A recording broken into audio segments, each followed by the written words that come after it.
This literally brings new meaning to the phrase, "the floor is lava." 100 million baby crabs swarm Christmas Island in a sea of red, instinctively making their way from the ocean to the dense forest vegetation. However, it's not all rainbows and sunshine for these adorable defenseless crabs, as they have an ever-thirsting archenemy hell-bent on ending their species to satisfy its insatiable urge to devour. And no, we aren't talking about their own kind. Hey, put them down. Those could be your babies. So how does this moving floor come to be? And what predator am I referring to? Well, I'll give you a hint. They've been named after just how crazy they are. Let's get into it. This annual phenomenon is like no other in the world, flowing through city centers and causing traffic jams, forcing people to literally rake crabs off the roadways to bypass. Christmas Island red crabs, named after the island they literally dominate, by the way, is a species of land crab found only on Christmas Island in the Indian Ocean.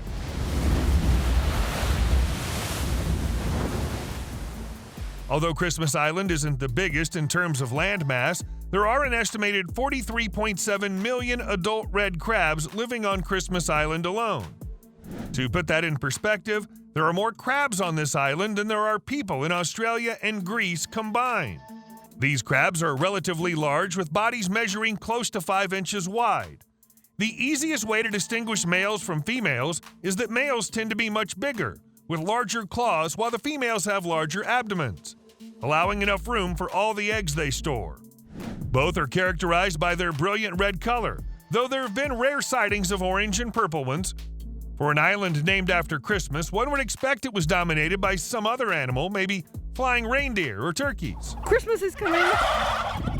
But it's not so. However, all that domination's being threatened by the advent of a new foe, gradually growing in size while cutting the population of these land crabs. But how did the Christmas crabs grow to such a large population? Well, part of it's due to how they reproduce. A female Christmas crab can lay up to 100,000 eggs at once.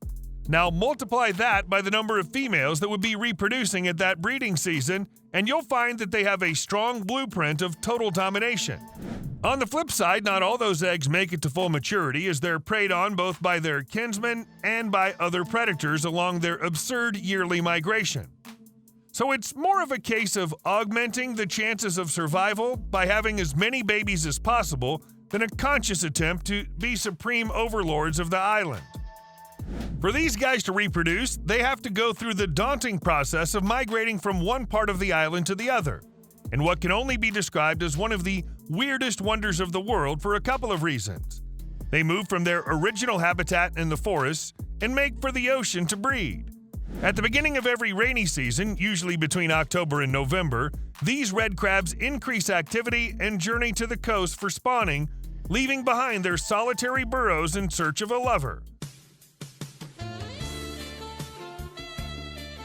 One of the fascinating things about their migration is how they've managed to find their way to the coast, following the same paths over the years. And when they do, they paint the town red. Literally. Check out how that looks as though the floor's moving. Scientists believe that they take cues from a unique combination of weather and the movement of the moon.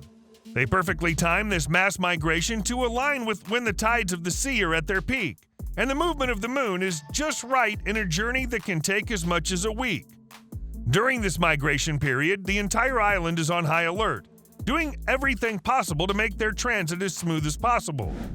The people on the island surrender their roads and homes and even build bridges and underpasses for the red crabs. In some parts, vehicular movements are restricted to avoid any crab hit-and-runs or punctured tires. When they finally reach the beach, the males, who usually get there ahead of the females, dig burrows. Next, they have to defend their burrows from other lazy males who just want to steal someone else's hard work, as the females only mate with males with the nicest digs. And once they've coupled, the female remains in the burrow for another 2 weeks, producing eggs and keeping them in a special brood pouch on her abdomen. After that period, at the point the tides are at their highest, she leaves at the dawn of the moon's last quarter and shakes her eggs into the ocean. One could swear that she's just dancing to some Wildacious Tropicana tunes. Scientists are still puzzled about how they got such dance moves or how to release the eggs at this precise time. The eggs can only hatch in the deep blue, and when they hatch, the larvae join the clouds of zooplankton in the ocean. If they're not eaten by whale sharks, it takes about a month and several larval stages to develop into megalopae before transforming into tiny crabs and swirling back to shore in a trip that takes a week or longer. For those that do make it ashore, they have to contend with a new array of predators, chief of which is least expected: their mother. Mama crab has no problem chowing down on her young crabs if they unfortunately arrive when she's hungry. These red crabs are opportunistic, omnivorous scavengers, so it's not out of character for them to exhibit this rather bizarre habit as they see young crabs as easy meals that can't fight back. I mean, it's a quick fix to their hunger, so what's the harm in exercising a little cannibalism here or there? Besides, there are loads of them. Who's gonna notice if a few hundred go missing, huh? Well, it isn't only mother crabs that share these views. Predators like fish, coconut crabs, and birds make easy snacks of them too.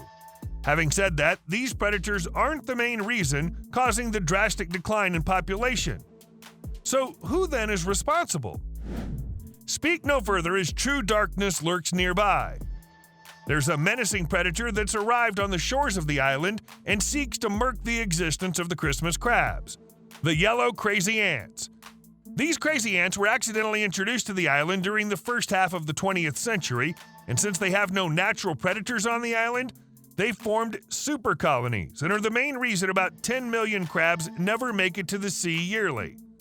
These crazy little aggressive and invasive weapons of crab destruction are slowly replacing the teeming population of Christmas crabs on the island.